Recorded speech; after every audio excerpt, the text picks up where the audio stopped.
sound exciting to you?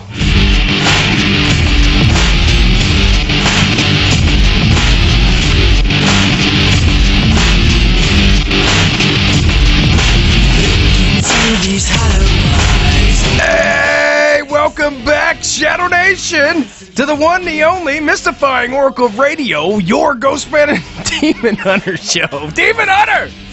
Oh man, I was afraid I wasn't gonna have the energy and the hype to get tonight's show going, but since I just spilt an entire cup of hot coffee into my lap, I'm awake now. You feel good now.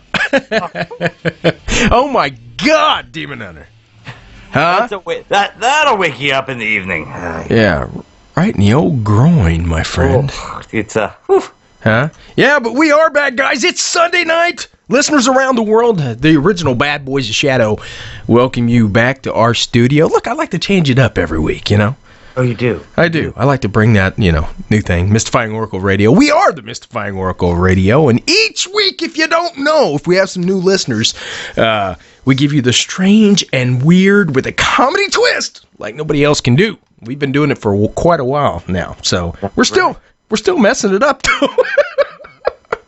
Every week. Hey, oh God! If we were perfect, they'd be paying us. This is true. Well, we are perfect, but we're only as perfect as they don't have to pay.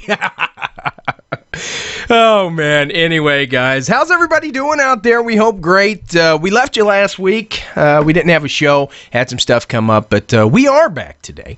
And, and Demon Hunter's got some good news. A little quick fact about G&D show history. That is correct, Mr. Burris. Yes. Last week, we missed our show, and it's a shame because this is our anniversary episode. Still got the bell, baby. February 11th, 2007. Let's look back, shall we? To a time when a young Sean Burris and a still old, even back then, Nathan S., a.k.a. the Demon Hunter, first went on the air. Let's reflect from that shadowy, fateful night at Gettysburg, Pennsylvania, on the battlefield looking for ghosts. Now, to be fair, Sean, if you remember, there was a episode a week before that, a 15-minute test run. Yes. We have since wiped off the face of the internet. Yes. Buried in the backyard. It's out there somewhere. Not tell anyone where they can find it. But it is out there. People know this. It's out there. The last time I checked, it had killed all the grass and the trees growing around it. And now it is just a dead pentagram space in the backyard. You sounded like Sammy Terry then. Where even the birds won't land. See? You sounded like Sammy Terry. You did. You sound like Sammy Terry. You remember Sammy Terry. I remember Sammy. Sammy was a great guy. One of the many, many great guests we have had over the years, Sean. Oh, my God. You ain't lying, Demon Hunter. You ain't lying, buddy. And I tell you what. Need a bigger boat. We are going to need a bigger boat. You're going to need a bigger boat. See? Got enough listeners now. We're going to need a bigger boat. We just can't afford it. But, so it's swink or swim, people, if you're going to follow us. Need the love boat. We're still on the SS Minnow. You were going to say the love shit. This swimming with bow-legged women. Yes. Oh, you found the Jaws track. I did. You're welcome. You're welcome, world. Yes, this swimming with bow-legged women. I like them. God knows you love them. Who doesn't? Bow-legged women. Yes. Can I start my rant this evening, Sean? I want you to rant. Was I interfering with it? I didn't. No, I have a rant that I want to throw out there. You know, for all you husbands and boyfriends and folks just like me, who sit at home on a Wednesday night with nothing to do but watch their favorite TV shows on demand because they didn't get to watch them all week because they have a crazy schedule. Right. And your wife or your girlfriend or your significant other comes in and says, "Let's have sex. I want to watch figure skating on the Olympics." And you have to think, is it worth sleeping on the couch for the next 3 nights? Say no. So you say, yes, okay, honey, let's watch figure skating on the Olympics. At least there will be, like, skeleton and, and the freestyle skiing in between. And so you say, yes, honey, you can watch your figure skating, and I will sit there and watch it with you. And I have to say this. This year, the figure skating competitions, it was almost like watching hockey. So many people got hurt. They've obviously made the jumps and everything you have to do much harder because people were falling down, getting hurt constantly. And it did make it a little more interesting. You could place bets on who was going to get hurt next. But the commentary, Sean... The commentary, who has the right, whether they are a past Olympian or not, to sit there and call the people watching at home couch potatoes? Right. At that point, I got up and turned off the TV and said, screw you, I'm taking my ball and going home. Well, they don't know. I'm ready for sex. Yeah, they've never been used to people tuning in to figure skating, so they've been... They've been, comfortable just saying whatever. Funny queer. Yeah, they have not had the chance to get on the ice and prove themselves in a while, so let's just break apart the people who are out there right now. And by the way, all you people sitting at home obviously are sitting around doing nothing because you have nothing better to do than watch figure skating on Olympics. So maybe we are couch potatoes if we're willing to sit there and watch that. And give us a purpose to broadcast. I'm not going to give their names because I don't want to give them credit. But Scott Hamilton. Get rid of those commentators. Or whoever. Yeah. Not funny. Funny queer. You are. And I didn't watch the figure skating. Figure skating has went downhill since the days of Kerrigan and what's the other chick's name? Nancy Kerrigan and who's the chick that gave the old kneecapper? Or her boyfriend did. Dang it! I just watched the thing on it the other day. Go ahead, assist me, please. Nancy Carrington. I just got done saying I don't watch figure Carrington and yeah, but don't you remember back in the early 90s when the girl got kneecapped? Tanya Harding. Tanya Harding and Nancy Carrington. Yes. Those, my friend, Not funny, haha, funny, queer. were the great days of figure skating, okay? I've said it. When the figure skaters were checking each other like hockey players. Yes. When Buttafuoco, names like that, rose up. I was watching a documentary, actually on Netflix, Demon Hunter. It's a fine point you bring up. It's a good thing you did. I was watching a documentary. If you guys go on Netflix, we love you. If you go in there tonight, you'll see a thing. I think it's called The Price of Gold. And it talked about Tanya Harding, how she was innocent, which, she said, Beat me up. yeah, that she knew nothing about this. That the only thing she knew was she heard some phone calls, seen some napkins. Demon Hunter, are you listening to this? Yeah. Seen some napkins with, writing on them like, hey, we're going to crush Kerrigan's freaking kneecap or whatever. And she, lost her gold medal and was stripped of, I don't know, her clothes. That's what I'd have stripped her of. But, because I am the way I am. But, yeah, they stripped her of everything because she knew about it. Abating whatever. Had it coming. Prosecution. That's what they said, right? Yeah, No, I was just... I actually enjoyed some of the figure skating, and like I said, I enjoyed the fact that some folks are saying that they're making the stunts they have to pull too hard, and that's why everybody's falling down all the time. But I gotta say, it was made it more interesting from my point of view. But then again, I prefer to watch hockey. But then I watched Skeleton. Have you watched Skeleton, Sean? Skeleton. It's an Olympic sport. It's the luge. Oh, that's that hot chick in that Speedo. It's right. That's what they look like, the female figure skaters. But right. I'm saying there's this. It's a sport called skeleton. Oh, I thought that was her name. Skeleton. It's a sport, and it's the luge. But instead of going down feet first, you go down head first. Oh. I'm sitting there going, you are 80 miles an hour on a sled the size of my soundboard. But did you see the chick? The lady from America or whatever, the U.S.? Oh, my God, Nathan, you got to go back. You got to YouTube it, brother. Even Jed's so upset and crazy about it. But what chick? I don't know. I guess I'll have to Google it. You continue to talk. I'll look it up. But she's she's a freaking Skeletonian or whatever they call them now. The Skeletonian. She rides skeleton. And bareback in my dreams. Oh. Thank you. But no, I'm not sure which chick you're talking about because they have a whole division that's just chicks, Sean. It's called the women's skeleton event. Oh, yeah? I don't know who you're talking about. I wonder if they'll give this, the Olympics will send us some free tickets next year for talking about them. Let's see here. Let me Google it. Hot chicks from skeleton? When Sean types in hot chicks on his computer search, you don't want to know how many pages. It's like a billion searches came up. Hot chicks from skeleton competition? Will that work? Skeleton Olympics? Olympics. How do you spell Olympics? Oh, yeah. There's 3 S's. That's terrible. Oh, Demon Hunter. Talk about our anniversary. We need to talk more about how special we are and everything.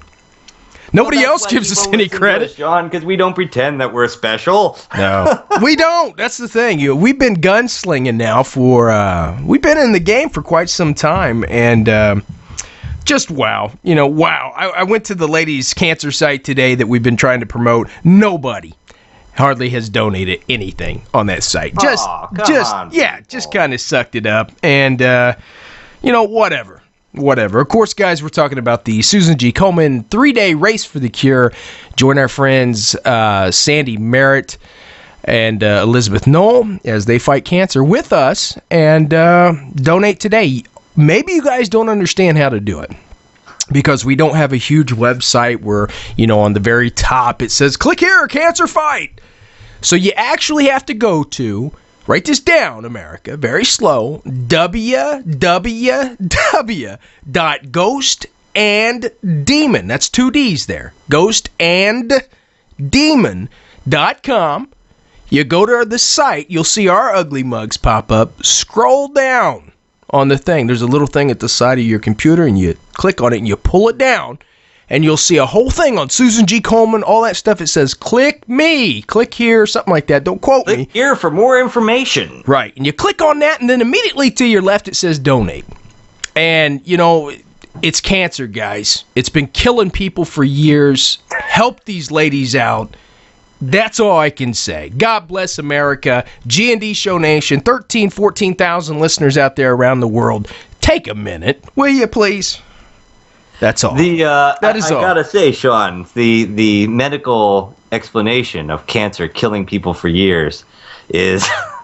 What's that? Right up there. Well, it has. It's been... that's a very serious adversary, right? Yeah, I mean, agree. that thing's My mother's a cancer survivor, so I understand. And she's one of the lucky few. But this is the message we need to get out, folks. We love entertaining you every week. We know you're out there because we see the numbers. We just ask that, we normally don't ask much. This is all we ask. Go help these people out. If you have time, stop by either our iTunes page or our Stitcher page. Put a little note in there saying how much you love the show. And mark us as one of your favorites, so that way people keep coming back. The more you tell people that you like us, the more people they send our information to, and the more people we get to talk to. So the more people who can donate to such things as the Susan G. Komen 3-day walk to fight breast cancer. Yeah. So that's all we're asking, folks. Help us, help you. Help America. Help the world. And help us fight cancer. Oh, here you go. Hottest with some interesting music we had tonight. Hottest USA bobsled. Hold on a second. We have not finished, Demon Hunter, and I'm sick of you pushing me through the hot chicks. Did you hear that? You've been pushing through the hot chicks for years. You didn't get it. The following is a list of 20 photos of the hottest women competing at the 2014 Winter Olympics in Sochi, Russia, for Team USA in the bobsled and skeleton competitions. Watch for the women in these photos, and I mean, holy crap, man. But I think this chick's name is Katie Elberling. Oh, okay. This is bobsled, though. Is that bobsled? No. Oh, I thought you said it was skeleton. Well, skeleton, yeah. Which one are you looking at there? I don't know. I didn't even see her face. I was just... It looked like the body. Look at her face, Sean. That's your problem. It appeared to be the body I seen on the news. Oh, Sean. Yeah, but seriously, I maybe it's Elena Myers. I don't know. Anyway, she's hot, man. She's hot. Check her out. But maybe it's just me. But I've never been. I appreciate the Olympics. I support that they're out there and America's youth. But the 1980 whatever Olympics when Miracle came from, because Demon Hunter, I've been a hockey player and football. I played hockey though in the men's league as a man, and that's why it's a men's league.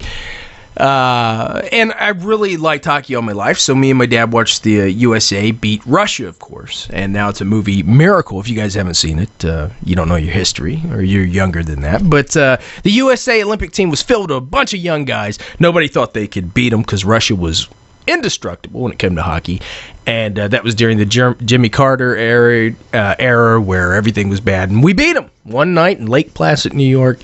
We upset the world. So that kind of thing is amazing. But now, a lot in the Olympics and basketball and stuff, what do you see, Demon Hunter? Where do the players come from? Dream team, stuff like that. They hardly, a lot of times you don't see a lot of, I don't know. Yeah, it's just not the same. It's not the same feeling. It's not the same. And we were watching the Olympics all last week, and I had to say, I agree. I really do agree, and especially when they're marching and they go, "Oh, look at that from such and such a team," and look at that, he's from such and such a team, and I'm sitting there going, "Well, if they're professional athletes, what are they doing at the Olympics?" Yeah, they should have came right out of high school or college and said, "Come on down, folks," but they, it's not the same. I remember back in the day, some of them happened to go back to work at Kmart after they were done with the Olympics. You know what I'm saying? I mean, that's what it was. Yeah, they competed because they loved it, and if they I forget which country it was now, but one of them was saying that the one competitor that they had, he said, I don't even remember what he was going to compete in, but he said, I know I'm going to come in last place because I'm a blacksmith, and as soon as I get done here, I have to go back to work. Right. Well, at least he's embraced the darkness. Embrace it. Embrace it, Sean. Yeah. Anyway, did you hear about the crazy people? Anyway, tonight's band, guys. Still Pluto. That's Still Pluto. You can find out more about them, Demon Hunter. You can find out more about Still Pluto at freemusicarchive.org, and we'd like to thank creativecommons.org for allowing us to use their music. Thanks, Creative. StillPluto.com. Which song was that you played, Sean? That song tonight, Demon Hunter, was Kill Your Co-Host by GhostMan, because you weren't ready for that question. No, the name of the song, guys, I don't have it on me, Demon Hunter. I don't have it on me. It was either My Own God or Open Your Eyes. I think it was. Let's see here. Which one will you be playing later, Sean? Your Eyes, My Own Eyes, Your Own Eyes, or whatever by Still Pluto. It was awesome. Awesome song. I love the band. And thanks to Creative Commons for making my job much easier. My God, making our job much easier, because each week we'd have to reach out to not only the guest, well, we reach out to them as early as we can, but each week we'd reach out to a new independent band and say, hey, we're here. We know how it feels to be independent. Let us help you. You know? And folks out there, for those of you who might have submitted music and we just didn't play it on the show, it's not because we didn't love your music, but we also have certain guidelines we have to follow, like no cursing in the songs, things like that. Yes. Takes me a day to go through and bleep out all the F words if I have to do that. So that occasionally does happen. If your music didn't get played, that's probably why. But don't feel it still. Just because we're finding music on freemusicarchive.org, thanks to creativecommons.org, does not mean that you can't send us your stuff, because we will still play it. We'll play it if it meets our requirements. We'll play it like crazy. Special thanks to Creative Commons. Demon Hunter, listeners around the world. That would be the people listening, right? Yeah. I think so. Tonight's guest,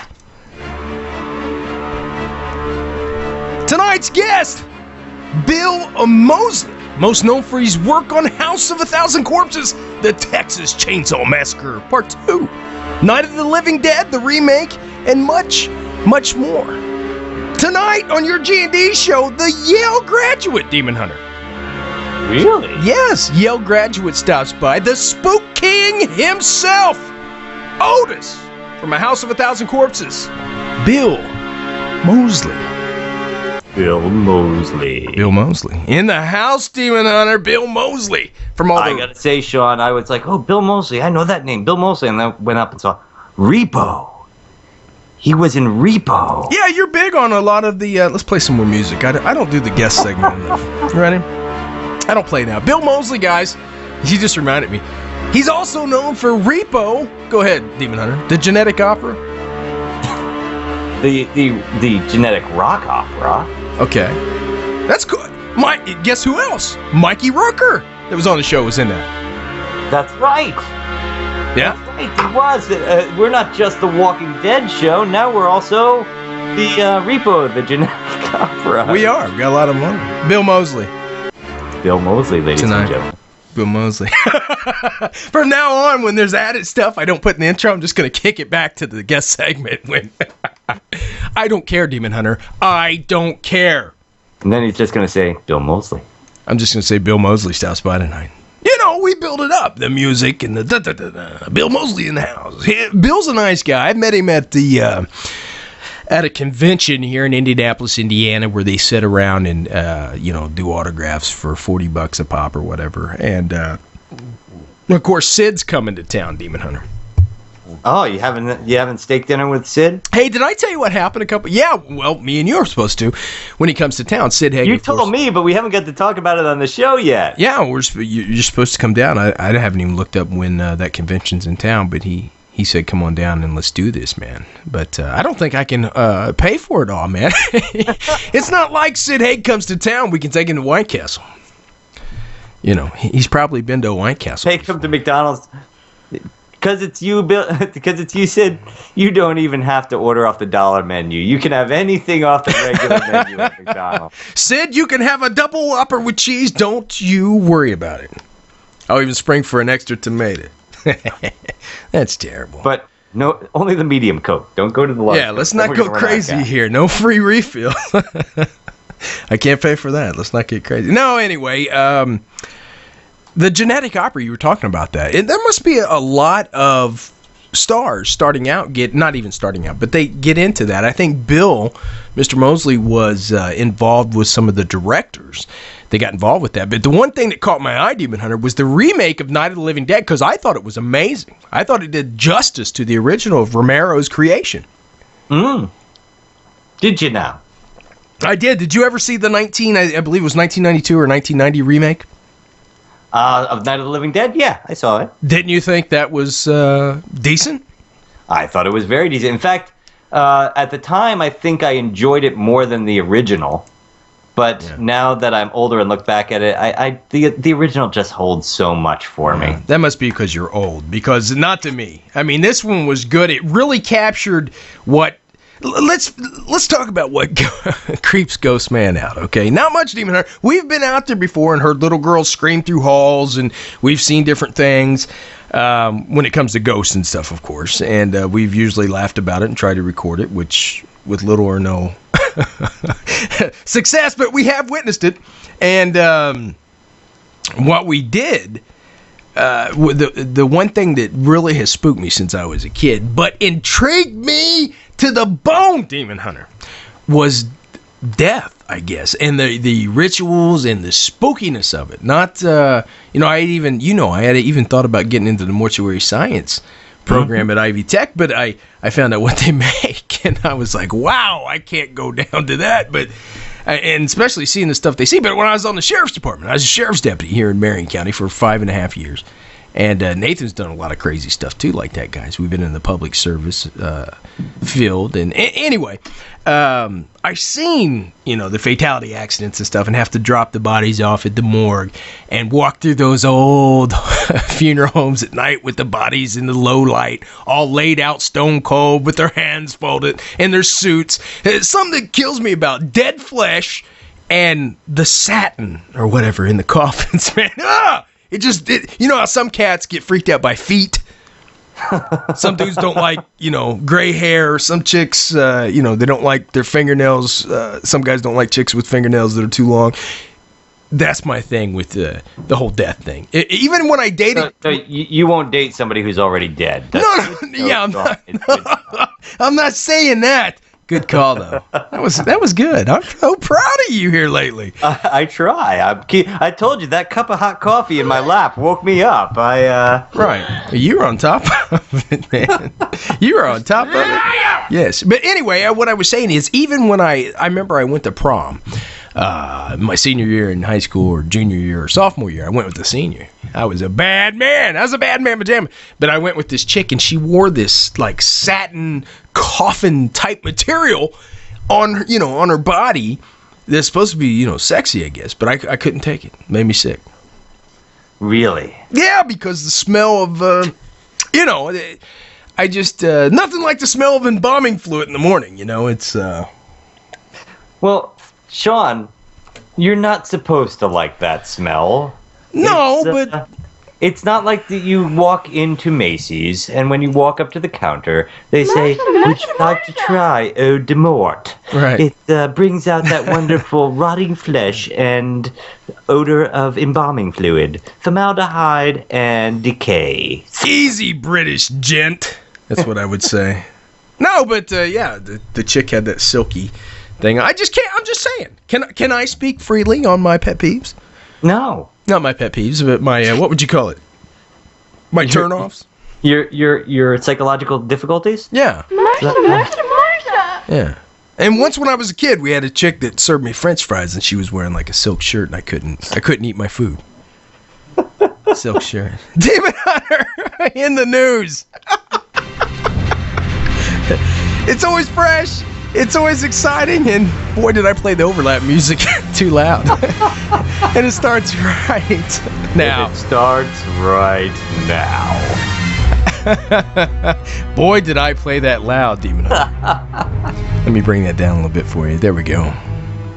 Huh? Oh my, Mr. Burris, oh my. Where should we get started tonight? I don't know. G&D show in the news, though, folks. You're going to have to give me a minute tonight because, as you know, Demon Hunter, go ahead.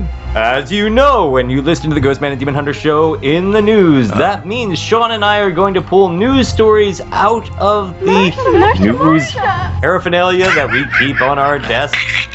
We will pick the stories only by the title and then try to read them accurately on the show. If, however, we make a mistake, that's where the G&D drinking game comes in. Every time Sean and I mess up, you take a drink. We'll take one too.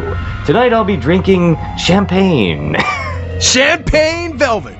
Champagne Velvet. Are you still doing champagne? As we try and get through the news this evening. Of course, we recommend that if you are listening to this show on a podcast in your car, don't drink. Play the drinking game. And if you're planning to drive this evening, please listen responsibly. Now it's time for G&D in the news. Usually I would have it queued up and be ready tonight, Demon Hunter. That's okay. We'll get started right now, Sean. Hey guys, this is Ty called Covering Up on the radio. Women kills 2 million bees. 2 million bees? 2 million bees. Woman kills 2 million bees. Polish woman guilty of killing 2 million bees with unauthorized mosquito pesticide. Yeah. Was it any of your... Hey, that's... from the Huffington Post, and it starts out, oh, honey. Excuse me, that's none of your beeswax. On Tuesday, a Polish court found a woman who was charged... with sex in a porta potty. She was charged of a municipal... I'm sorry. On Tuesday, have your first drink, folks. I don't usually read the first story. Oh, honey. On Tuesday, a Polish woman found...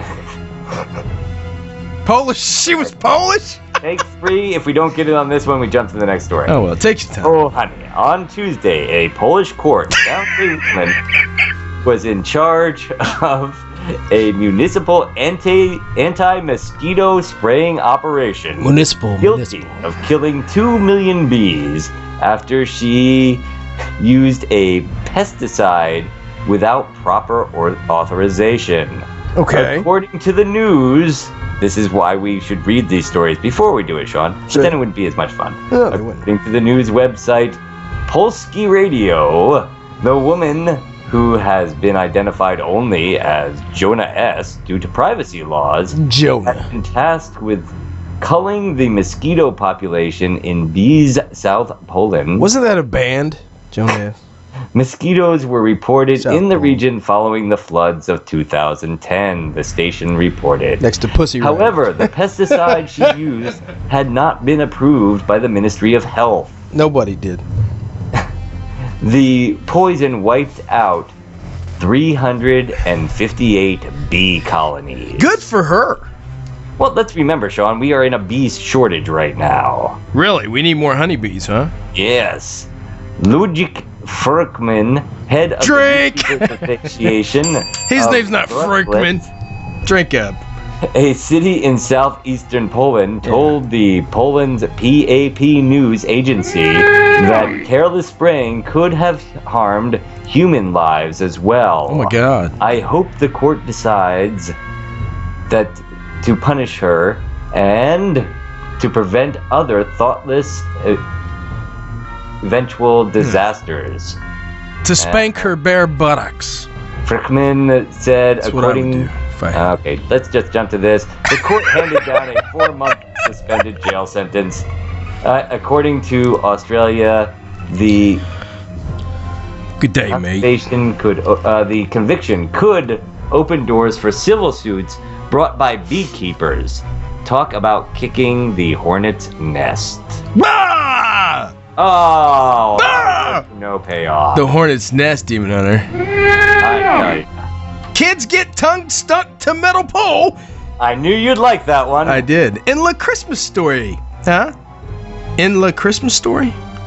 In La Christmas Story? Anyway, this comes out of the Huffington Post, Demon Hunter, as much of our news does. A middle school student in East Hampton, Mass. You can't drink yet, guys. I'm nailing it tonight. I'm on top of it. He's feeling licked after getting his tongue stuck, Demon Hunter, on a metal pole. Did you get that, feeling licked? Oh, I got it. Jed got it. The student... You'll get it. Yeah. The student whose name has not been released, apparently, he doesn't want to talk to the press. He doesn't want to be swarmed when he goes grocery shopping.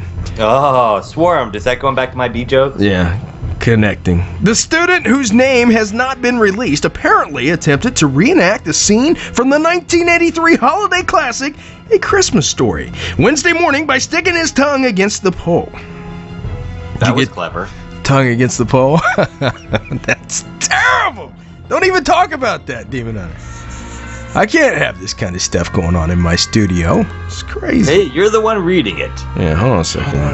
You lost your place, didn't you? Just throw a joke out there, lost your place, Yeah. now you're expecting me to fix it for you. It's hard. No, hold on a second. Just like in the film, talking about the kid that put his tongue against the pole, just like in the film, the boy's tongue became adhered. Can't drink again, guys. I'm sorry.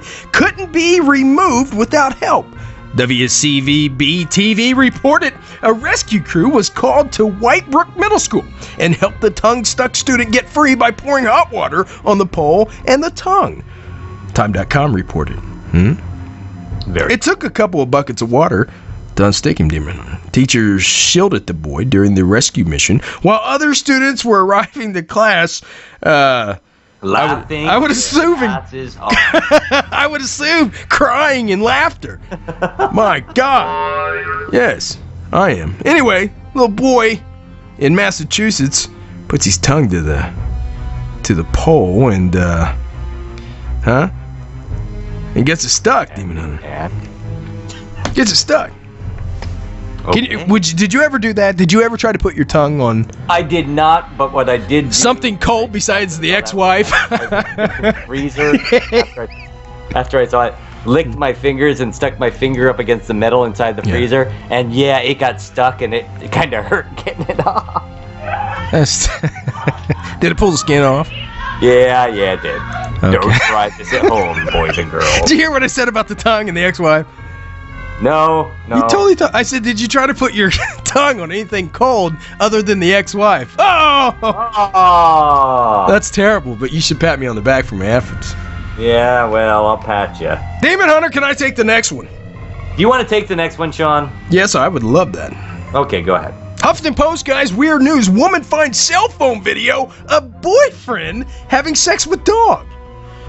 How did I know you would pick that story? Hey, you're picking good ones, man. You need to cue this up, Demon Hunter. You should have a soundbite here. Ready? Anyway. Yes. Oh.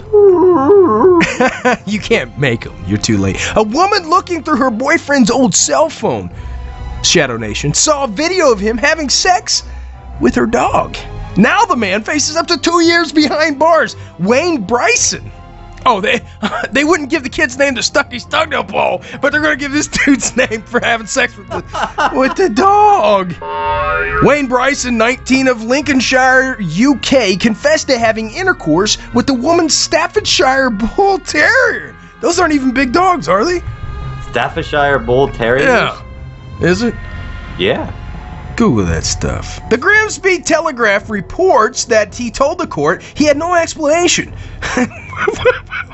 What do you... Anyway, Bryson, who also admitted to marijuana possession, was granted bail provided he steered clear of animals that come in his path. Now, listen, I've heard of a lot of people smoking marijuana.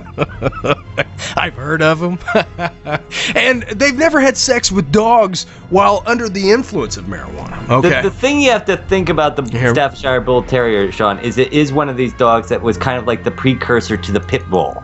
Okay. It was, they were the dogs that they used to throw into pits with bears to have fights with them. Well, apparently they've gotten a lot gentler because, yeah, they have a sweet... Well, maybe he likes it rough. I don't know. No! Oh! Stateside bestiality arrests have quadrupled in 6 years, according to the ASPCA. In fact, a St. Augustine, Florida man recently received an 8-year sentence in a bestiality case. That's kind of sick. Title for that: Woman finds cell phone video of boyfriend having sex with dogs. Why would you keep videotape? What's wrong with this guy? Sean, that's horrible. I mean, I know the older... the kind of news we play here. Yeah, I know sometimes, the older you get especially, you'll see a beautiful woman, and as a man, you physically feel pain. You know what I mean? You're like, oh my God! The secret's out, guys. So do you think this guy spent his afternoons in the dog park? I'm just saying, I've never had the urge to go out with a German Shepherd because, things were a little slow. I've never done it, Demon Hunter. Release the hounds! Yeah. Release the hounds! You're up to bat, baby. Hey, Sean, up to 1,000 more bodies buried on college campus. Oh my God. That's right, up to 2,000 bodies now thought to be buried on the University of Mississippi land, officials say. Yeah. It also comes to us from the Huffington Post. The University of Mississippi. Officials have updated their body count after a land survey uncovered 800 to 1,000 more graves on the property slated to be developed on their medical center campus. Up to 2,000 unmarked graves have been identified on the land, which is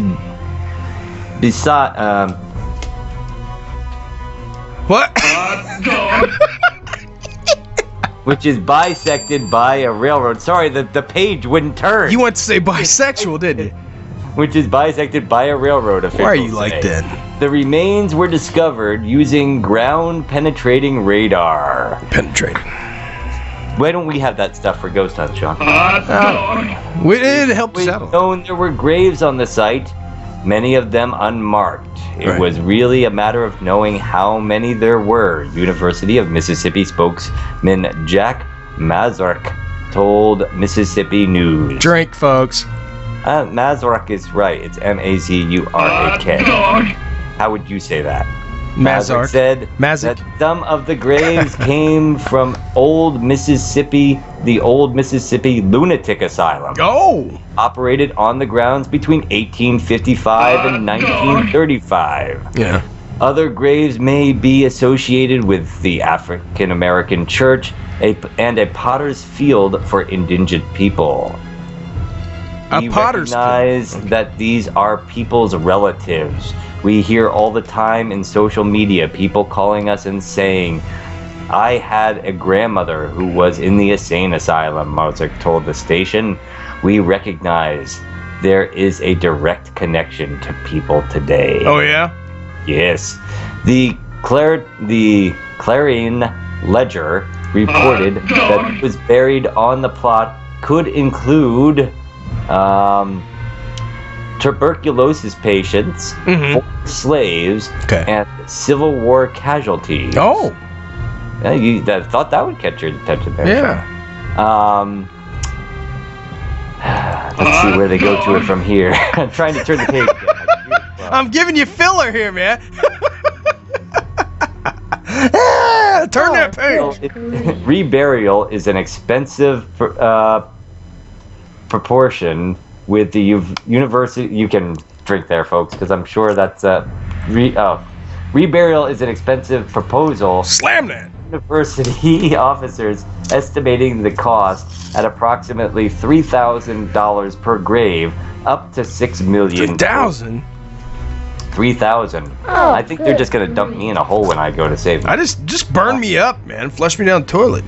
We can't afford that. The UM Medical School Dean, Dr. James Keaton, said, according to the USA Today. Oh, yeah? Experts think that future additions to the medical center and other buildings on the campus may have to be reconsidered in the light of the discovery. Well, they found 2,000 bodies. I think that's a good idea. Well, doesn't the state have to, step in and be like, hey, man, we'll pay some of this? About 66 graves were discovered during the archaeological dig on the medical center campus last year. Yeah. A road was constructed after the remains were removed from the research. So I guess they have a road going back there now. Oh. It's a matter of us being able to exhume all these people in a very respectful and an ethical manner. That's very standardized. Okay. Molly Zuckerman, associate professor of the Mississippi State University, said to UMC release at the time, "The goal is to treat them respectfully and analyze them respectfully." Yes. And analyze them too. The university plans to leave the remains in the graves undisturbed. So basically, they were going to build a whole new wing to the University of Mississippi, and found like a combination Potter's Field, Asylum Burial Ground, Civil War Burial Ground, burial ground for slaves. Basically, Sean, this is a ghost hunter's dream. It's a burial ground. It's a burial ground, Demon Hunter. And that, my friend, is in the news. No, it's not. You stopped me before. I have to get this last one in. You've ruined it. You've ruined it. Sorry, I have to get this last one in because the New Zealand Prime Minister John Key went on record to say this week saying, "I am not a shape-shifting space reptile." Oh. Politicians, they'll just say anything. But if one of your constituents field an Open Information Act request asking you to prove that you are not a David Icke. Drink. There you go. Have a drink on me on that one. Icke. Style shape-shifting reptile alien urging humanity towards its extinction. You might want to go ahead and say, just for the record, that you aren't. New Zealand Prime Minister John Key was recently faced with such a accusation. Here now is his response that he gave according to the New Zealand 3 News. No. To the best of my knowledge, no, I've taken unusual steps of not seeing a doctor but a vet to both confirm that I am not a reptile. I have never been in a spaceship, never been to outer space, and my tongue is not unusually long either. Well, that sure settles it. Well, that hurts him in the dating field, doesn't it? His poor wife. Shape-shifting reptilian aliens have no plans in American politics. I knew a dude at work. I knew him that couldn't touch Huffington his. Post. He couldn't touch his top of his lip with his tongue. You know. Where did that come from? A guy that couldn't do that is in bad shape, dude. And that, Sean, is in the news. In the news. Next segment. Tonight, guys, it's a G&D original Legend X series, where each week we comb the universe, or at least the planet, and we find you the best in legends, from the Wolfman to the mermaids to the Big Feet. And the Bunny Man, we bring him to you each week. And tonight's Legend X is... Dun, dun, dun. I guess we should have found out how to say this one before we did it. Marua Lechuza. The La Lechuza. Fa la la la la. It's another witch, guys. So, stories are told in Texas, Sean, and in Mexico, of the La Lechuza, which means owl. Right. But in these cases, it refers to a witch bird. Oh. She was once a woman. Okay. Yes, but who, because of black magic, has been changed into an owl after her witchcraft was discovered. Was you behind that? Yes, she was killed by angry neighbors, but she came back in the form of a human-sized owl with a woman's face. Oh. Well, that kind of goes back to the legend too. Of what wasn't that like? What the Griffins? Not the Griffins. Did she kill people though? Let's see. Or was Let's she read just on, shall we? hot? Because I got some pictures of some owl chicks in up the dark woods terrify people, but when she wants to lure someone to their doom, Yes. she will coo and cry like a baby. Oh. Then she will carry the victim off in her claws to her nest, where she will eat them at her leisure. Well, I'd be dead. Yeah, but you'd take longer than me. That's true. I do last longer. No! Husky man. Longer to eat. Other Oh. versions of the story of the La La Chuza. That's good. Is a woman during the day, but by witchcraft turns to an owl at night. Yeah. So that's the story of the La La Chuza, Sean. Is this one we could hunt down? How could we hunt down a La La Chuza? Well, we'd have to go probably to La La Chuza land and wherever she's known to be and set out bait traps for owl women. But she draws in like people and carries them off. So what if we put you out there, Sean, and I tie a rope around your ankle? So when she swoops down and grabs you in her talons, you know, she won't be able to pull you away. Well, she's a woman, right? Yeah. Part woman. How about we just lay a stack of 100 bills out? Yeah, just a stack of $100 bills. I'm pretty sure she'll come running, my friend. Oh, What do you think about Sean, that? you just lost all our women listeners. I know. No, I got some pictures up there. Can you imagine, though? I mean, they didn't go into detail about what she looks like. Well, she looks like an owl. That's Yeah, but is it like a small owl up in the tree? She totally transforms? No, it says it's a human-sized owl with a woman's face. Mhm. Which, you know, sure, why not? Oh, really? Well, Yeah, I believe that. and she eats men. Yep, lures them in with the sound of a baby cry. If only she knew that when men hear a baby cry, they send a woman. Yeah, well, I'd cry every day. Well, that's a whole nother story. Yeah, well, what are you gonna do? Anyway, Demon Hunter, that's Maruja Lechuza. That was a weird one. I can't believe you found that. And it was just kind of popped out there, just kind of like you know, you at a restaurant with the Hooter girls. It just kind of popped out. Was it like a was it like a special I'm sorry. Where'd you say it originated from? It's a Mexican tale, but it's also told in Texas. Okay. Or vice versa. Who knows? Who knows, Sean? Who knows? That's why we have to go find out. Well, let's head to New Mexico. Hey, Sean, did you watch our favorite show last week? I did, Demon Hunter, and that brings us to our next segment. You're keeping us on track today. You're very special. What segment is that? Hi, this is Matt Lowe from the Zombie Research Society, and here's your weekly update from the G&D Zombie Alert System. Now back to you, Sean and Nate. Thanks, Matt Moke. Thanks, Matt Moke. Hey, Sean, the recent news with the zombie alert system. That's right, folks. We like to keep you in the know of what might be out there, causing the possibility of a zombie apocalypse upon us. The most recent news being You're welcome. that there are zombies out there now. Yeah. You did hear this, right, Sean? Are you sure that's not from the video game? No, there are zombies. Apparently, on top of the fact that the honeybees are disappearing, Okay.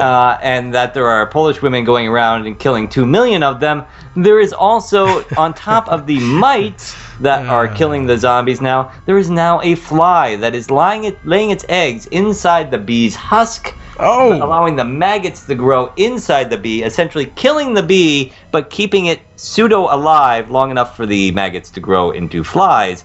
This unfortunately gives the bees a scattered walking, much like you would see a zombie, and unusual bee behavior, including having the bees fly at night.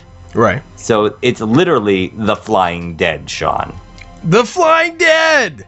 This being the case, and now that we know that there are flies that can affect small insects into being flying, being zombified. Now wait, Demon Hunter, I put up a I put up the blue.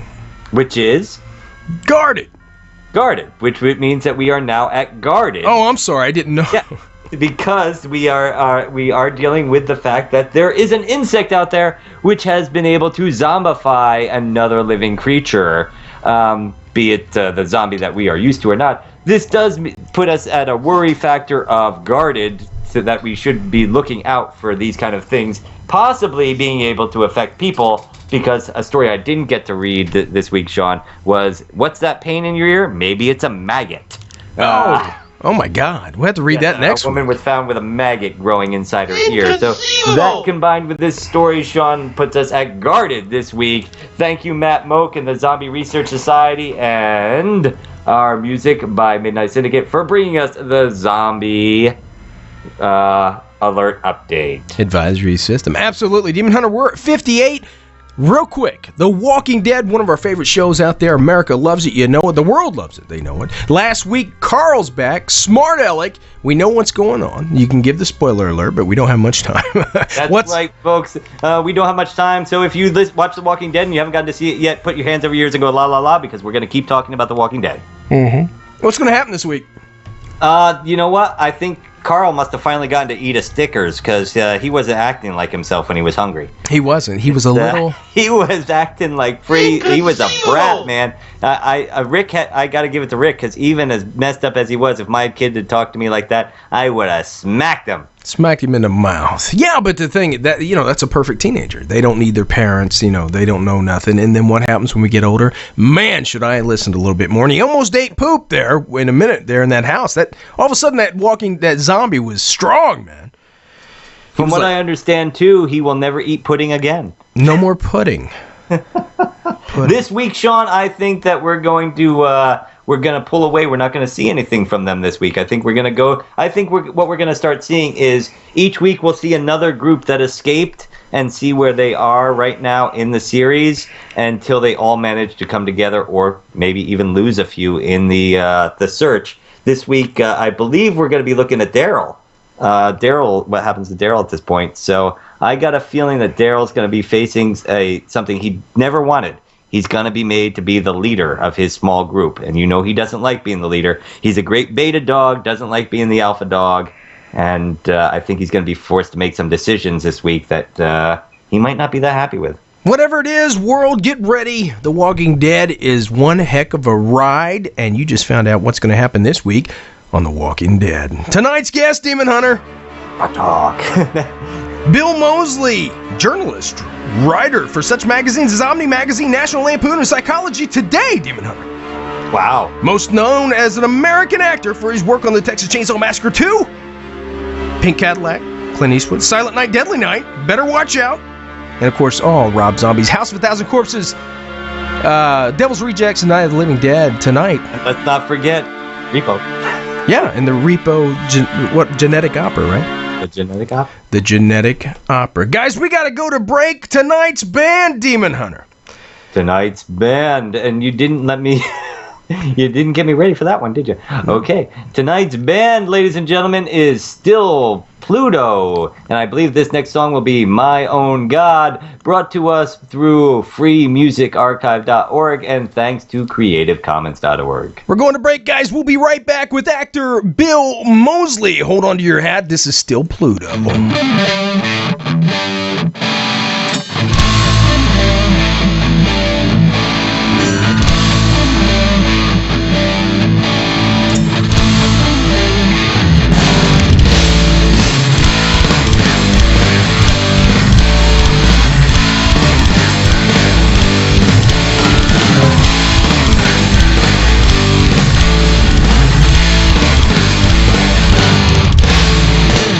Nobody knows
This is Marilyn Roach, author of Six Women of Salem, and you're listening to the GhostMan and Demon Hunter Show.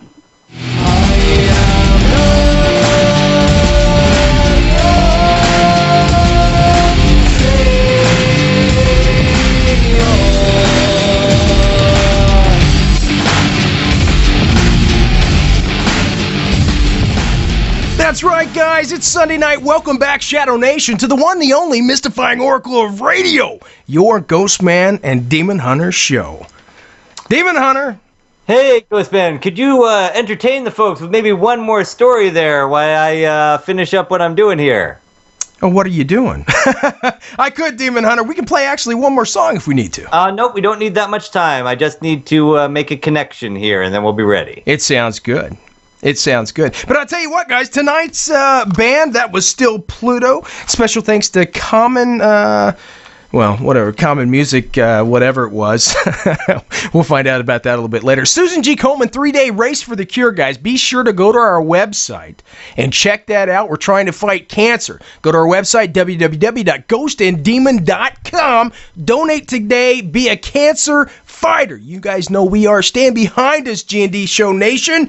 And Shadow Nation, actually. I keep changing that up each week. Donate today. Support Sandy Merritt, Elizabeth Knoll, as they race for the cure, guys. Only on your G&D show. We keep bringing it each week for you. Make sure you go and donate and be a cancer fighter. Well, I guess we're still waiting on Demon Hunter to come back. But let's see here. Let's talk about tonight's legend. We were going over that and The Walking Dead. I want to talk about The Walking Dead. So anyway, last week, right, with Carl, how many of you out there thought, oh my God, if that was my kid, I'd beat him to death, right? Right? I can't hear you guys, but I'm assuming you're agreeing with me. So it was terrible. Hold on one second. Sean, we're back. You're back, huh? We are back. We're back, Shadow Nation. Okay, and I'm sorry I missed all that wonderful story you just did to fill time there, Sean. Well, that's okay. I was doing filler. So. You're good at that. That's what we. But guess who's on the line, Sean? Would that be tonight's guest, guys? Bill Moseley. Right? He's an American film actor, journalist, musician that starred in a number of cult classic horror films, including House of a Thousand Corpses, Repo, The Genetic Opera, and The Devil's Rejects. He's got a lot of stuff going on. Please help us welcome Shadow Nation to studio, Bill Moseley. Bill, what's going on, man? Hey, not too much. Well, actually, a lot, I should say. Because I'm just saying that I just got out of my daughter's school. Her school play. Yep. Yes, my daughter's school play. It was called Dark of the Moon. She plays the lead in it, but at the end she dies, so I'm sad. It leaves it drying. Well, I tell you, Bill, thanks for taking it. I didn't know, speaking to Judy, I didn't know that that would be going on tonight. Thanks so much, brother, for taking a minute out of your busy schedule to talk to us. Oh, I'm happy to do it. Well, you know, everybody that knows the name Bill Moseley, they know you got the Scream Queens, you are the Spook King. Because you're the Spook King, baby. You've been in everything. Huh? I said I like it. It sounds very New Orleans. Say, I do like that. It's very down south there. But from the Night of the Living Dead to Repo to everything you've done, going back when you were a child, did you ever, how did a young Bill Moseley grow up? Was it killing cats and, stuff like that? How did you get into this?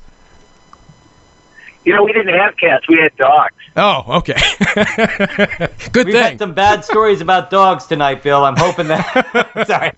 Yes, well, no, I didn't kill any of our dogs. Actually, one of our dogs was poisoned by a neighbor, and another one died when it was a basset hound. Oh. She was trying to get out of the way of the snow plow, and the snow was deep, and so that was the end of her. But, my dogs, they were well treated. I actually have a lot of pets. I have right now I have a tortoise, 2 fish, 2 cats, a conure, which is like a small green parrot. Yeah. And a chihuahua that's suffering from kidney stones. Oh, goodness. Oh. So I'm not exactly. I don't bring my work home with me for the most part. Yeah, I guess you're kind of like Rocky. Remember Rocky Balboa when he first started out? He had the two turtles and Buckus the dog and. Right. Hey yo, no, but that yelled, Adrian!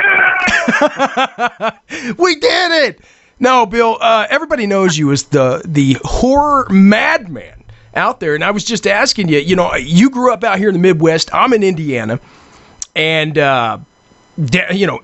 darn near downtown Indianapolis. We got 5 feet of snow on the ground right now. You're from Illinois originally, so you know exactly what I'm feeling here. I mean, a lot of horror stars, a lot of them come from the Midwest. I mean, what do you think? Well, that's why I moved to California, guys. Yeah, snow. See, Sean, that's our next plan. Move the G&D show to California. Yes. Yeah, California really is the place you ought to be. Didn't you listen to the Beverly Hills song? Yeah. The Hillbillies? When did you go out to California? It's a place you ought to be. So he packed up his bags and he moved to Beverly Hills, that is. Watching movie star. You know, I'm here, it's a little chilly for a T-shirt. Maybe it's 65. Yeah. I'm looking at some palm trees. The sun is setting. it's a hard life there, Bill. You know what I'm saying? Yeah. I'll trade you. I got a nice house here. Anyway, downplay or denigrate the great Midwest. As a fellow ice skater from Illinois, I grew up there. I love it dearly, and gave me my good monster values. Yeah, but there's nothing like being out here in the Midwest because I don't know if you ever heard of him. I grew up, I was in 75. I know you're a little bit older than me. I was born in 1975.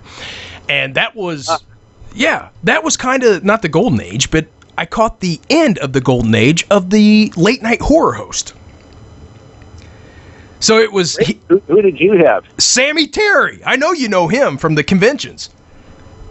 Wow, I know the name. He wasn't my late night horror host, but the name is very familiar. Well, I remember the first time I met you was at a Horror Hound convention, and I was speaking to you, and Sid Haig was right down from you, and I just got done speaking to Sid Haig, and Sammy Terry. He must have been. He recently passed away, Bill, just last year. Oh, too bad. Yeah, it was. But what a great man! He did so much in the community. He walked into the room. And I remember everybody in there that was born in the 70s and early 80s stood up and gave this man, just an outstanding applause. Everybody was on their feet, and they were going by and telling him how much they meant and everything. And even you guys were clapping for the old guy. And I remember walking up to him and going, Sammy, how's it feel, man? Everybody's clapping and everything. And he goes, huh? Yeah. He couldn't hear me. Here? But... why did he say, huh? Was he like... had he lost his mind by then? Or no, I think he turned his hearing aid all the way down, for he couldn't hear all that people screaming. Well, that happens. By the way, I just got some bad news the other day, and that is apparently the mortality rate of the human race is 100%. Oh no! Oh my God! I know it's bad news. The darkness is coming. Embrace it. Two notable exceptions: Jesus and Dracula. There you go. So it's 99 I don't want to get controversial. Well, see, everybody I work with is pretty sure that I'm just replaced with a clone every 4 years, and that's how I managed to pull off all my crazy stunts. So, because I should have been dead a long time ago. Yes, and you did ask a question, and I'm certainly not dancing around it. Let's see. I grew up in Barrington, Illinois. Yeah. I'm the middle of 3 sons, no sisters, which is probably why I have 2 daughters, because God does have a sense of humor. My dad was an executive in the tank car business. Okay. Mom was a homemaker, but I do have to say that when it came to Halloween, we were a Halloween-friendly family. Oh, yeah. And that kind of also, I think, when I was born November 11th, which is Armistice Day back then. Now it's Veterans Day. But apparently, according to my mom, I looked at the birth certificate and I was a 40-week baby as opposed to 36. And she told me that I was that my original due date was actually Halloween. Oh. So maybe I was due at 38 weeks, but and she told me a story. She said she was waiting for me in the hospital, and that someone had brought her like a little plastic pumpkin filled with candies to kind of celebrate my Halloween arrival, and I never showed up. I remember her telling me that story when I was a kid, and I cried. Not so much because it was such a lonely image that I had of her, you know, by herself in a bed in a long empty ward waiting with this little pumpkin of candies. But I was sad too because those were candies I could have eaten. See? So I was sad. Well, your mom wouldn't told me. But I'm a peace child. You know, I mean, I was originally supposed to be a Halloween child, but it turned out that I'm a peace child. It might have just been that she was such a fan of Halloween herself. She was like, you know, if I have this child now, that's gonna be it for Halloween for a long time. So well, it makes it a lot easier to remember your birthday. That's true. I have a niece. I never forget her birthday on Halloween. But my birthday is actually it's 11/11, and I have two daughters, and my younger daughter is born on October 10th, which is 10/10. Right. And my older daughter is Cinco de Mayo, or 5/5. That's a true sign of the apocalypse. My family, we celebrate double days. Oh, so basically, I think if I add these numbers up, you get the numbers from Lost. So it's yeah, probably. Is this like a Nostradamus code there, Bill? Is this like a Nostradamus thing with the family here, or what? Are you predicting? I hope so. But apparently not. I haven't really been able to, you know, people go, oh my God, that's so weird. And then I go, yeah, so weird good? I mean, even weird bad? I mean, you know, you want to, of course, be special and different. Well, but apparently it's just, you know, just a big coincidence. You know, you have this whole middle America family upbringing, love Halloween, but, you know, it's very normal. And then you get into working in movies, and I got to say, when I went through your stuff, and I was like, Pink Cadillac? He was in Pink Cadillac, and I had to go back and watch it. But, right. I was like, when was he in Pink Cadillac? But, you know, you have this enormous list of, like, the horror movie field. Do you ever meet people, and you're talking to them, and then all of a sudden they realize who you are, and all of a sudden you see the look come over their face, and they're like, oh, that guy. Not that often. I mean, you know, that's the difference between, say, me and Michael Berryman or Sid Haig. You know, those guys look like that all the time. I don't look like that. You know, I have had a lot of times I go to a lot of horror conventions. So you mentioned Horror Hound and a bunch of other ones I go to, and I can't tell you how many times I've been sitting at my table with my 8x10s from all the different movies spread out before me. I have a banner on the wall that has my name, and there's a picture of Chop Top and Otis from House of a Thousand Corpses, and, you know, all my stuff is displayed, and people come up and they look at me, they look at the banner, they look at the pictures, they look back at me, and they think, and they go, when's he going to be here? Right. Who's this guy? His agent? No, because they don't see, they look at me, they don't see Otis or Chop Top or Luigi Largo or Johnny. They might see Johnny, I guess. Right. But, and Luigi's, I didn't really have a whole lot of makeup. I combed my hair for a change. Right. You know, but when it comes to Chop Top and Otis, especially Otis and Devil's Rejects with long hair and a beard, and, you know, I mean, and a lot of women love Otis. Yeah. For, you know, probably all the wrong reasons. And, so they end up getting very disappointed. Because I think they want to be, you know, they want Otis. And here's this dude with, you know, short brown hair and a pleasant smile. Clean cut. And they're wondering where Otis is. Yeah. Well, he's in there somewhere. Bill, I just want to know, because you're an amazing actor. Hey, honey, just don't piss me off. Yeah, because you end up tied up in a closet. But Army of Darkness, the Night of the Living Dead remake, how do you even prepare for something, The Devil's Rejects, these roles that you've been in? How do you prepare mentally, and does it affect you afterwards? Well, okay, let's take those one at a time. Night of the Living Dead. I had worked with Tom Savini, King of Splatter, who was the special effects makeup chief on Texas Chainsaw Massacre 2. Right. And we became great pals because we spent a lot of time together because the chop top makeup took 3.5 hours to apply and about an hour and a half to remove every day for 2 months. So, Tom and I became very tight pals. And when Tom got the gig to direct the remake of Night of the Living Dead, courtesy of George Romero, Tom actually called me and said, I'm sending you a copy of the script, and I want you to read it and pick any character you want. So I read it, and I picked Harry in the basement because I'd like to say it was because of my artistic sensibility, but in fact it was because he had the most lines and therefore probably worked the longest and got paid the most. So I was thinking purely in capitalistic terms. And so I told Tom that, and Tom said, pick any character, just make sure it's Johnny.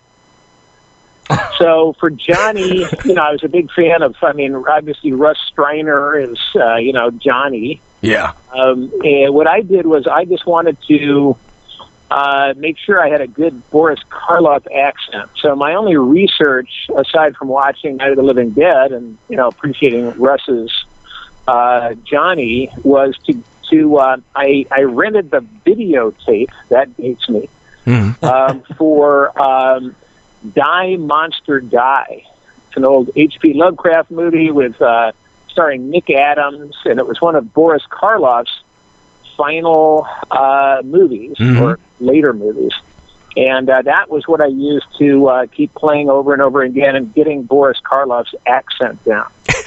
So that allowed me to say, they're coming to get you, Barbara.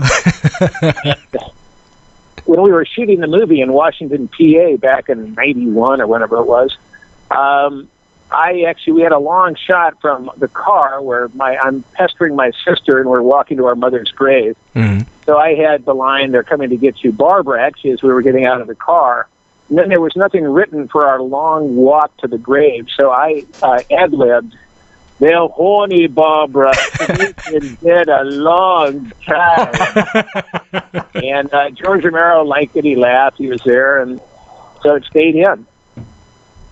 Yeah. Yep, rejects. I had already been Otis in House of a Thousand Corpses. I got to say that it was the first time I had ever actually played the same character twice.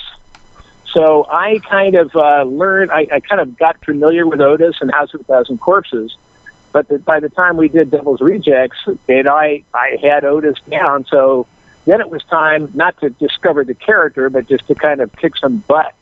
And, in terms of, so I kind of already was Otis. Again, the trick as an actor is not so much getting there, but it's important to get back by the end of the day, presumably by lunch. And I have 2 kids, so you don't really want to bring Otis home. Although that does get them to do their homework quicker. Not a good babysitter, Bill. No, but that's the thing. You gotta get back. And I found that what I would do is I kind of played Otis almost like I was a piece of bread in a toaster. Like Rob would say action, I would be Otis, and then as soon as he would say cut, I would pop out of the toaster, so to speak. Trying to stretch that metaphor, and I would crack jokes and things, and just kind of get up and out of. It was like holding your breath underwater, really. Yeah. And until Rob finally started, he said, "Look, you got to stop telling jokes because." Some people are on the set are method actors. What the hell does that mean? So I would do it as long as I could, and then when they said cut, I would pop back out. Right. For the most part, it was a lot of fun. There were some heavy scenes. There was a scene in the Tahiti Palms motel room with the great Priscilla Barnes, where I'm doing kind of a pistol rape in front of her husband, Jeffrey Lewis. Right. The old Banjo and Sullivan scene. Scenes like that, you can't really prepare for it because you've just got to walk the tightrope, and man, that was a very scary scene to do. Right. It was very heavy because we both had to go to that place. So a lot of times in horror movies, especially, it might be scary on screen, but you're wearing kind of a dopey mask, and the knife is made of rubber, and the woman's her throat gets slit, but it's actually just a bunch of rubber with somebody off camera pumping away in a little blood pump. Right. So you can, it's not real. But with that scene with Priscilla, there was no fudging or faking. I mean, that you really had to go to that place. Oh man! So that was a heavy day at work. Oh, I bet. That was when I did the first take. We did the first take. I came out because it was so heavy. I walked off the set. It was it was closed set inside, and I walked off the set just to whoa, as they were resetting or whatever, and there were some women that had been watching the monitors, and they were kind of sobbing. I mean, it really freaked everybody out. And I came off just, my guts were clenched. It was like, man, that was a bummer. And, I went up to Rob, and I said, oh, shit, man, that was a bummer. And that's when Rob said to me, art is not safe. Which, I'd never really thought about that before.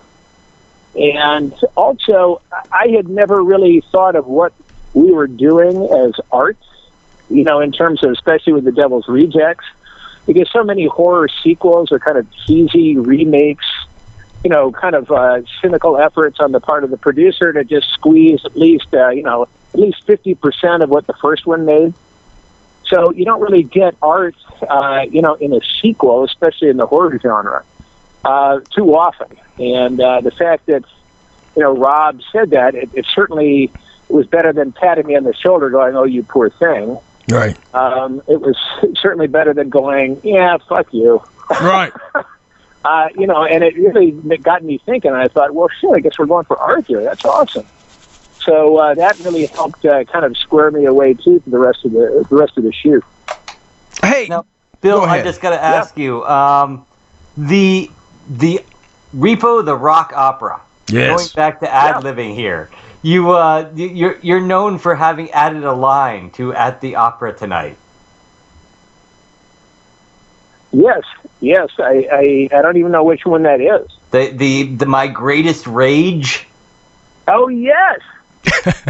They were having trouble with that, and for some reason, Terrence Zdunich and Darren Smith, the writers of the book and music, for some reason there was a gap there, and so I just suggested that, and I think we kind of were tinkering with that right on the set. So for some reason, I don't really know why that wasn't even in or why it was missing, but.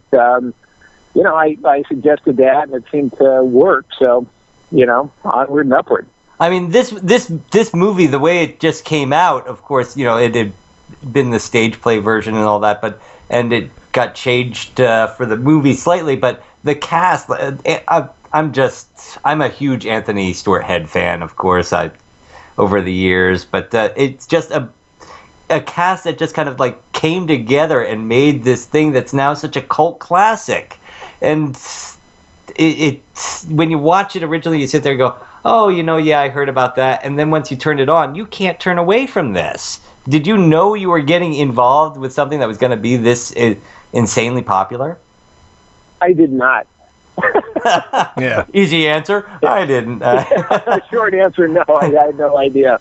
As an actor, what I try to do is just get the job. I don't really think in terms of the big picture for the most part. I certainly knew Darren Bousman from a couple of the horror conventions. I had actually gone to a stage production in a little, literally a storefront on Hollywood Boulevard, a couple of years before they actually shot Repo. And I had seen a friend, I guess a mutual friend of mine and Darren Bousman's, took me to the stage show, and everything was done with blue light, so Zydrate glowed under, blue light and everything. And, I thought it was a cool little show. And then I remember, flash forward to maybe a year later, I was at a Fangoria convention in San Jose. And Darren Bowsman and I were having Q&As at roughly the same time. And our stage, it was on one big stage that was separated by a sliding wall. And mine ended, and I could hear Darren's Q&A going on in the next, through the wall. And somebody was saying, I think the question was, what is your dream project? And Darren said, he described Repo. This was, again, long before it was made. And I heard that, and I thought, fuck, I've seen that. Mm-hmm. And so I went up to him afterwards. I said, didn't I see that in Hollywood somewhere? And he said, yeah, I directed that. And I went, wow, that's pretty cool, man. It was awesome. And, good luck. I hope your dream comes true. Hey, Bill. At that time, I think he was maybe between Shaw 2 and 3 or 3 and 4, something like that. And then, one day he called me up and he said, I know you can kill, but I'm wondering if you can sing. And I said, well, yeah, Darren. I mean, did I give you some copies of my Cornbug CDs, the band I had with Buckethead? Yes. But can you sing? Thanks, Darren.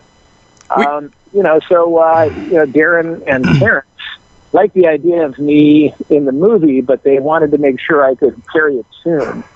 The good news is, for the last 20 years here in L.A., I've been taking singing lessons every Wednesday afternoon. Oh. So you're a triple threat.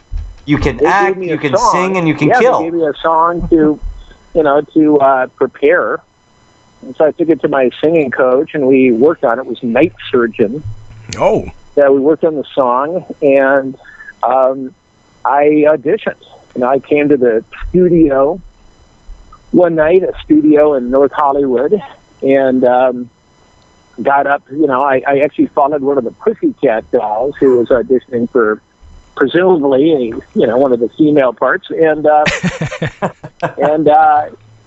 got up for the mic, and I was very nervous, but I listened to. I did a little testing on the mic, and the mic was awesome, just amazing. I call it the magic mic because made me sound great. It almost sounded like singing in the shower when you're hitting all the notes. It's full and rich, and you get clean. And it was just meant to be.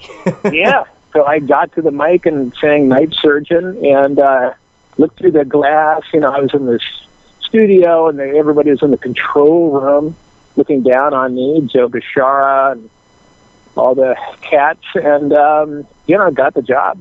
Hey, Bill, we got you at 32, brother. Judy's going to kill me, but I wanted to ask you before we end, Omni Magazine, National Lampoon, Psychology Today. I mean, you've done some heavy stuff, man, even before you got into acting. You mentioned Buckethead. I've read about that. Can you give us a rundown real quick of some of the stuff before Mr. Moseley got into the big screen, man?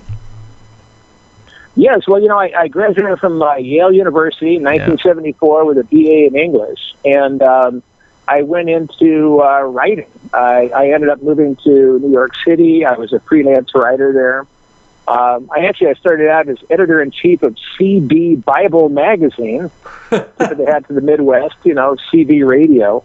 And Bible is small b, so it means kind of everything you wanted to know about.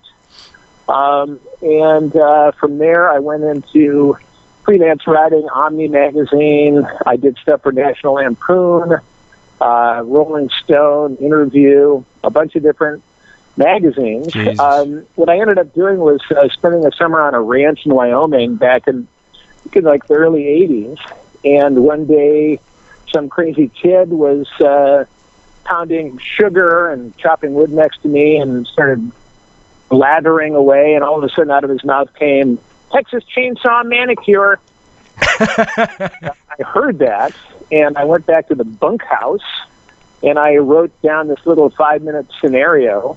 A woman going to a beauty parlor, gets her hair done, then she wants a manicure. Beautician says, "Manicure," to the back of the beauty parlor, and out comes Leatherface with a smoking saw, and, tries to, gives her a manicure. And when she comes to, she thinks her hands are gone. She looks down and she's got a fabulous manicure. And she comes out to show her husband, played in a little cameo by me as the hitchhiker from the original Chainsaw. Mm-hmm. So she comes out and goes, "Look, honey, I got the best manicure ever." And I go, "Hey, that's great, honey. We should celebrate with some head cheese." And I actually went out and bought some head cheese for this little 5-minute movie and showed that. And in one take, I even licked it. And It's not a pleasant meat, head cheese. yeah. And then after that, I had a friend in Hollywood. I was out for an Omni job covering the making of 2010 A Space Odyssey sequel. And I had a friend who had an office right across the hall from Toby Hooper. I showed my friend a copy of the Chainsaw Manicure. He said, "Man, if you leave me this videotape, I'll walk it into Tobe." He did. Tobe saw it. Tobe then liked it so much he called in his producing partner, a guy named Steven Spielberg. They loved it. They especially loved the cameo of the guy playing the hitchhiker. And my friend also gave me Toby's number. I called him. Toby said, "Yo, man, I love the manicure. Who played the hitchhiker, Bill?" I said, "Well, actually, that was me." He goes, "Well, if I ever do a sequel, I'll keep you in mind." And that's how I got the job. Chop top, baby. Chop top. I never auditioned. I'm looking at your IMDb page here, Bill, and it just has you down for like a million things coming up in production, pre-production, post-production. You've got a lot of stuff coming out in the next year or so. If even 3 of those actually work out, I'll be rich. A lot of times, IMDb, especially the pre-production list, is there's a lot of hopeful productions here, it just comes down to getting financed, and if they roll, I'm ready to roll with them. I'm interested. I can tell you that I'm doing a movie in April in Australia called Charlie's Farm. Oh, that is happening, and I've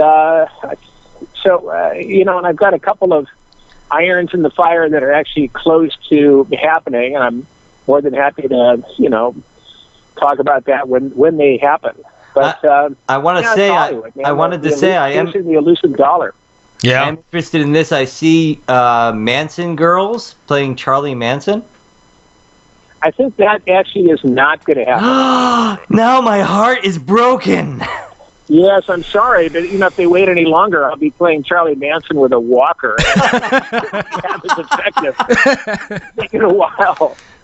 It's like, "Hey, I'm the devil. I'm here to do the devil's work." I don't know if that's happening, but there is a movie coming out pretty soon that's in post-production, and I did with Gene Hodder, called Old 37, where we drive around in a beat-up old ambulance listening to the police scanner, and we show up at accident sites before the real ambulance. We used to joke and call it Obamacare, about like the death committees. But in this case, we really, we have a wood chipper in the back of our ambulance, so we don't get involved in paperwork. Well, Bill, that's coming out. Kane is actually going to be also in this movie, Charlie's Farm. No. We also have a movie. Kane and I did another movie called Smothered, and that is actually almost done. So that's been in post-production, and that's also got R.A. Mihailoff and Malcolm Dinar on. It's got a bunch of. It was directed by John Schneider, who was Bo Dukes from Dukes of Hazzard. Oh yeah. Yeah. Well, you've been a busy man, Bill. Not being able to breathe because of the size of a woman's breasts. So I'd like to go out that way. If I could. Another happy job for Bill. I would like to go out that way. Bill, the hour is up on us, and I tell you what, brother, no matter what you do, you've graced the big screen. You're an all-around nice guy, and we love you, man. Could you stay on the line 1 second? Yes, and I do want to pitch that in about 4 or 5 days, the March issue of Fangoria is coming out, and I'm on the cover. We'll be sure to get that. You can't miss it. You'll see Chop Top. Okay, this is what I'm gonna put out there, folks. I don't know. I think what do I have, Sean? I have a full-size movie poster of the Hunger Games right now. The first listener that sends us a picture of them holding the Fangoria with Bill's photo on the cover. I will send you the full size. It might take a while. I don't think it's not out just yet, but it's coming out in a week or so. You said, right? Future. Yeah. Oh yeah. Yeah. So when the first listener, because we are on podcast too, we'll have a lot of listeners who will hear this over the next week. That'll give everybody a fair chance. First listener to send me a photo of them holding the actual picture of or the cover of the Fangoria. I'll send you can email it to us at contact@ghostanddemon.com. Our email is on our webpage, ghostanddemon.com.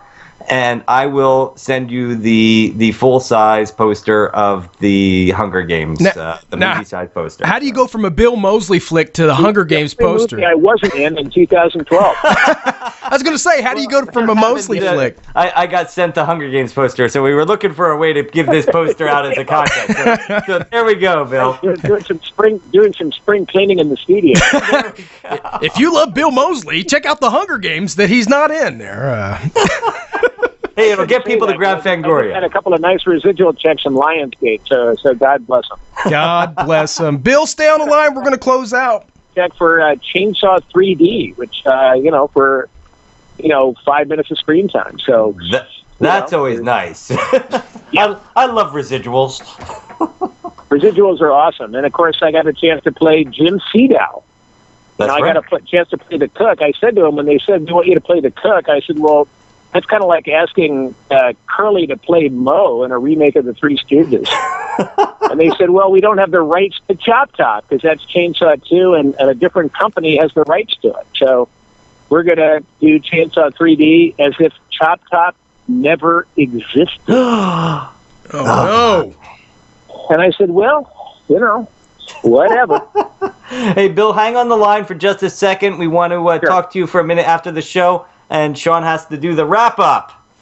Yes, Bill. All right. Well, dog will hunt. Dog will hunt, baby. Hold on one second, Bill. We love you. Thank you. Okay, guys, it's that time of night, Demon Hunter. Special thanks to the folks who carry us. Planet Paranormal, check us out on Stitcher Smart Radio. Make sure to check out our website at ghostanddemon.com. Scroll down to the Susan G. Komen 3-day race for the cure. Be a supporter and a cancer fighter today. Make sure to donate. Creations by Souls Denounced. Check them out, soulsdenounced.com. Midnight Syndicate, thanks for the tunes. Hey, from the haunted back roads of America, this has been another Spook Show exclusive interview. Don't go changing America. You know we won't. Demon Hunter. 'Cause we love you. Night, guys.